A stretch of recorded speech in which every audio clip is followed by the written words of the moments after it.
حبیب خدا گفتن وقتی که زن در دنیا مرد آزار میدهد، گویم با بالای مرد فرمان میدهد، سخنهای گویم بلند میگوید، به اجازت شوهر هر کاری را که خواهد انجام میدهد، بالای شوهر گویم قواق دارد، خوب قبول نمیکند شوهر.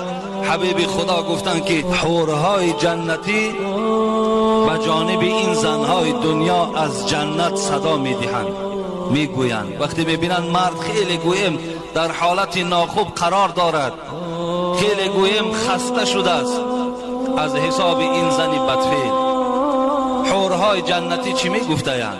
ای زن دنیایی، این شوهر آزار نته، خدا تو را هلاک کند.